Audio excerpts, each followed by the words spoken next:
I have a, I have a cold. I won't call it a very bad cold. It wants to dull my Saturday Any for me. this weekend? But this cold, I will shame you.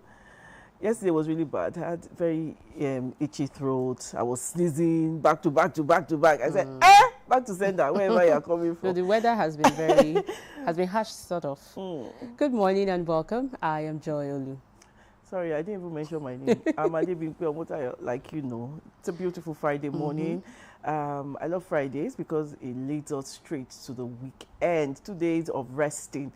Some people say 2 days of not coming to work, but for me, it's 2 days of resting, 2 days of partying. Let's leave it like that. But quickly, we'll go on to our news points this morning. Oh, we're sorry we started late. We're trying to attend to some technical itch, but I think we've been able to sort it for now. We're truly, truly sorry about that. Now, I'll start with the very first story. Refineries will work again, and that's coming from Mr. President. President Bola Ahmed Tinubu has assured petroleum workers that Nigeria's refineries, which have remained largely inactive for several years, will resume operations. The president gave the assurance when he received the leadership of the Nigeria Union of Petroleum and Natural Gas Workers, NUPENG, at the Presidential Villa, Abuja. Responding to concerns raised by the union, Tinubu said that the mere presence of flames or smoke at a refinery did not mean it was operating effectively, stressing that the facilities must be profitable and deliver the value for which they were built. Tinubu said he had accepted responsibility for fixing the country's assets and liabilities inherited from previous administrations, regardless of what happened in the past. The president also defended the impact of his administration's economic policies, saying regular payment of salaries to workers had positive effects on the wider economy. He said workers at the federal, state, and local government levels were benefiting from regular salary payments, which also supported businesses and families. Tinubu said the government had secured funding for long-term infrastructure projects, citing major road projects, including the Lagos-Ibadan, Abuja-Kaduna, Abuja-Kano, and Sokoto-Badagry roads. He also urged NUPENG to ensure that the benefits of compressed natural gas, that is the CNG, reached commuters, saying the gains had not spread as quickly as he expected. Yeah, it's a very, very long read because NUPENG also responded to that. My own concern is about these refineries. Refineries will work again. That's another promise by Mr. President. I know the previous administrations have promised that, you know, refineries will work again. One was working. Was it with Port Harcourt and Warri, or was it just Port Harcourt? It started to work. It started to work, but eventually it didn't work. But I think that was where Mr. President meant that the fact that flames, you can see flames coming out of the place, doesn't mean that it's working effectively. Is working effectively. But if he has promised that, you know, these refineries will work, I don't know, really. Nigerians are tired of this, you know. I think for now they're satisfied with, you know, the Dangote refineries. At least we've not been able to queue at petrol stations, and we've not had, because of that, we've not had fuel scarcity. But we just hope that these refineries will eventually work. Someday. You know, it's for our own benefit. It will reduce importation of fuel, which is at our own benefit. Yeah, I'm really happy that the refineries are getting the attention of the presidency. And again, if President Tinubu has promised that the refineries will work, he did not put a stipulated date to when it will work. But again, reading this is assuring Nigerians that, okay, this is getting my attention. And of course, if these refineries are working as they should optimally, not just we seeing flames and then we think it's working. If it's working optimally, then that will also have a ripple effect on, you know, the everyday Nigerian, the common man. But knowing the antecedent of Mr. President, He's not someone to. I'm not campaigning for him right now, but if he has said Does he he would promise and fail ahead, so we can hold him by that. Because you don't want another jamboree of cutting tape and then, refinery is working, and after 2 days or after 1 week, we'll start to hear stories. Mr. President, we are hopeful from this. We are hopeful that those refineries will work. And I think those people who do not work, they know, who would not allow this to work, they know themselves. You'll be shamed. Joy, take your story. State police bill. Presidency extends public submission to August 21. The Presidential Working Group on the National Policing Bill has extended the deadline for the submission of memoranda and position papers on the proposed legislation to Friday, August 21, 2026 at 5 p.m. West African time. According to The Punch, earlier reported that the presidency on Wednesday announced that the public submission would close by 5 p.m. on Thursday, August 13. That was yesterday. In a statement signed by the Chief of Staff to the President and Chairman of the Presidential Working Group, Femi Gbajabiamila, on Thursday, the group said the extension was intended to ensure that interested individuals, institutions, and organizations have adequate opportunity to make substantive contributions to the proposed legislation. The Presidential Working Group is committed to ensuring, and I quote, that the process of developing the National Policing Bill benefits from broad consultation and the informed perspective of Nigerians and relevant stakeholders. It's a long read, but according to, I want to read, there's a part where, the working group is expected to present the completed executive bill package to President Bola Tinubu for review on September 3, 2026. So, yeah, the window has been open again, has been extended to August 21. That will be like next week or? That's just about a week. So that they can get adequate consultations, dot the I's, cross the T's, because again, the state police bill rather is not something that should be done in a hurry.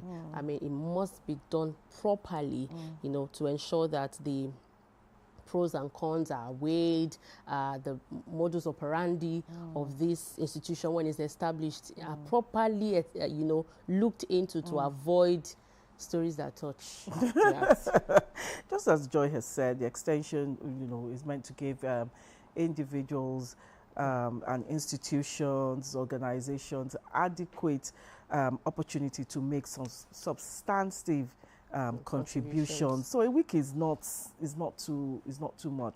I am thinking, that's my own opinion, that maybe they've not had enough turnout from the public, from these institutions. They've not had enough contributions from them, so they're extending it to have maybe enough to now start to check the contributions. Okay, let's go to the next story. Osun State. See, as at this morning, there was a report from Osun State that Elisha in particular was boiling. So, Governor Paul, I don't understand. Okay, gubernatorial poll, police lockdown, Osun, DIG, 30 CPs deployed. This internet. The Nigerian Police Force yesterday said as many as 30 commissioners of police will be on duty during the Osun State governorship election, which holds across the state on Saturday, tomorrow, 15th.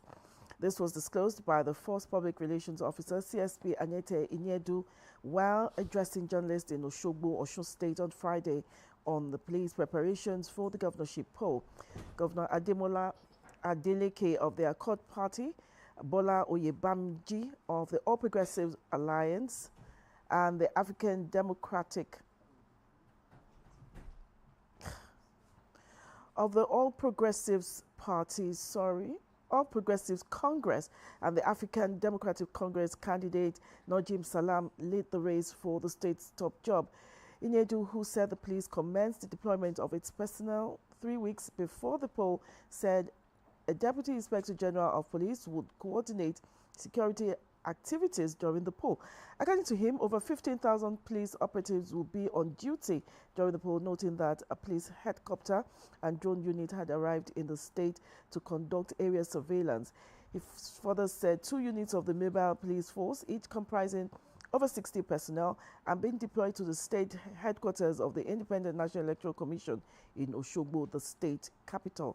Similarly, he said each local government area in the state will have a unit of the police mobile force. The same thing I thought when I saw the headline. War? Is it not? Like, have we not had elections before? Is it not our civic responsibility? Why is it not looking like a war? Police lockdown Osun, 1. DIG, 30 CPs deployed. CPs or 15,000 police operatives. Shogulaye. People of Osun, of course, yes. This is necessary because lives of people and property important. Yes, very, very important. We've been hearing over the weeks that Osun State has been quite a place that you need to tread carefully. There have been killings, there have been kidnappings, there have been a lot of arrests in that particular state ahead of tomorrow's elections. People have been arrested for utterances, like was it the commissioner that said not commissioner. We'll call him an elder statesman. An elder statesman calling for the killing of people, who were not supporting a particular party. You don't have to go to that extent. I like what the Inspector General of Police is doing. Yes, people's lives matter. Everybody should have the opportunity to vote who they want to. It's not a one-party system. Give people the opportunity to go and exercise and, their vote. Let them go and choose who they want to vote for, who they think, will make their lives better. I mean, why should there be a lot of maimings and killings of people because of one day? Because you just want to go and vote. It's not a do or die affair, really. Well, the heavy presence of police officers in Osun State is not to scare the common man. Yeah, it's to maintain law and order. Law and order. And in that report, I also read that whoever who is found misbehaving along the line, that person would be adequately dealt with. And so again, it's for the people of Osun State to do the needful, go out, exercise your franchise, and choose who you want to govern you. And for Nigerians or Nigerian citizens who want to go to Osun, if you know you are going there for some kind of mischief, you're on your own. Just stay where you are for now. If you don't have to vote in that place, stay where you are for now. It's for your own good. If you are going there to cause mischief, when they now come you will know. You face the music now. Yes, now. All right, here in Lagos, not such good news. Illegal dumping persists on Agege railway corridor despite cleanup. Illegal dumping of refuse has persisted along sections of the railway corridor in Agege, Lagos, despite repeated efforts by the Nigerian Railway Corporation to clear the area. According to the Punch newspaper, who made a visit to the corridor on Monday, showed heaps of refuse stretching along parts of the railway tracks, with plastic waste, food remnants, and other household waste littering the area. The development has raised concerns among residents over public health, environmental pollution, and the potential danger posed to railway operations. Speaking with this news medium, a local government official stationed around the railway corridor, Oyeniran Prince, said indiscriminate dumping had persisted in the area for nearly 2 years, despite regular clearance by railway workers. He said rather than the Lagos State Waste Management Authority, Prince said the NRC, rather than the Lagos State Waste Management Authority, was responsible for maintaining the railway corridor. There is a large waste container nearby, but instead of using it, many residents dump refuse directly on the railway corridor. Sometimes the waste is even burnt there. People come back and dump refuse again. You know, we talked about maintaining public infrastructure, civic responsibility here on Monday. And, you know, these issues just keep coming up over and over again. It's a long read, but anyway, the point here is that even after they clean up on a daily, people still go back there and dump refuse. Why? That's a railway corridor. That's it. I'm tired. Looking at pollution, looking at threat to life, because again, imagine you throw something on the rail and it gets and it affects the tracks. I'm really tired. Was it not yesterday or about 2 days ago we saying that, you know, Nigerians who engaged in, you know, things like this, either vandalism, dumping refuse on medians, on the roads, on railway tracks, they need to be checked mentally. This is beyond, it's beyond normal now. I don't think they are mentally stable, because, you know, I don't think anybody needs to tell you that what you're doing, once you dump refuse, once you continue to dump refuse on rail tracks, it can cause accidents. Accidents can lead to loss of lives. You can lead to damaged infrastructure. We're talking about the trains. It can lead to damaged infrastructure. We're talking about the rail tracks. No, area. The area. You know, I don't know why we behave like animals, like people who don't have, you know, a brain. I don't know why we refuse to process, you know, basic things. Why are some people hell-bent, you know, on ensuring that they continue to cause mayhem in this country, in this state in particular? If we're not talking about refuse dump, we're talking about vandalism. Why are we like that? Why are we like this in this country? We talk about these things every day. I think it's about the fourth time we're talking about this week alone. My guest, when I discussed, so it was last week again, I had a lawyer here and we discussed local government autonomy, and he was saying that the cleaning of the environment is under the purview of the local government, not even the state government. And so again, I think that the local government chairman should rise up to the challenge. Take responsibility. But in this, what you read just now said, look, it is not the responsibility of no. The report said the NRC cleans every day. People come and dump refuse. And so again, Agege is under a local government. There's a local government chairman in Agege. You know, I think that the local government chairman generally should rise up to the challenge and, you know, begin to maybe organize or establish task force, environment task force, you know, who will be going around. But again, must we be pushed to do like the right a baby, thing? You know, you must always put somebody there to guard this, put somebody there to guard that. You know, it's tiring. Of course, it's job creation for some people. For some, yeah. So please, let's desist from this bad behavior all the time. Time is fast spent. Let's move to our X platform and look at one of the trending stories in Nigeria. Nigeria. We're looking at Nigerian officers challenge women's right to record checkpoint stop. There's a video trending about a woman driving, you know, alongside her son, and of course Nigerian police will always do their due, you know. They came on to her, trying to harass her, and she asked her son to record them. And she said, why are you, one of the policemen, the police officer said, why are you recording? Why are you camera me? No, I don't want to use that rubbish language. Okay, let's use it. You started it. Why are you cameraing me? And he said, the IG said, whenever we're in this situation with you people, we have a right to camera you. And she said, the policeman said, who is IG? Who is IG? He said, that IG, you call him today. Is that IG?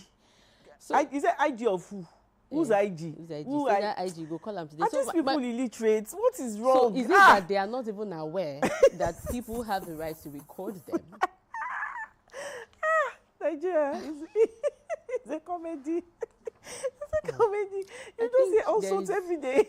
There is need for them to please for us to train their officers who stand on the road. You know, I think they should.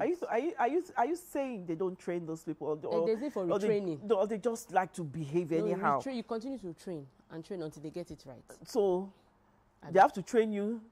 They have to train you. Manner of approach, how you talk to people. They have to train you to respond to. I'm going to report you to your IG, and he said, "Who is IG?" Because I must come. So yesterday, something happened to me yesterday. Driving along Ojota, so somebody bashed me, and I really liked the way the men of the FRSA handled it. One came to me and said, "Madam, are you okay? Can you still drive?" I was like, "Yes, I'm okay." They bashed you? Somebody bashed me. You know, and the man came, "Madam, are you calm? Can you still drive?" I was like, "Oh, I'm okay." And in Nigeria? In Nigeria. Oh, wow, that's nice. I was like, wow. Okay, I'm okay, officer, I'm okay. You know, but again, we have the right now to record, right? You have the right to record, yeah. So if you feel harassed, if you feel, they are infringing on your rights, you have every right to record and report. So, Mr. Don't, why are you cameraing me?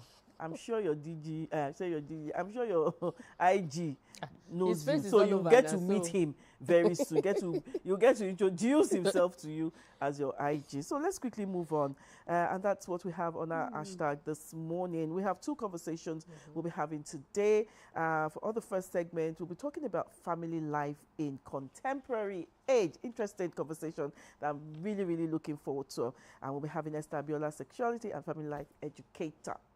We'll be right back after this short break.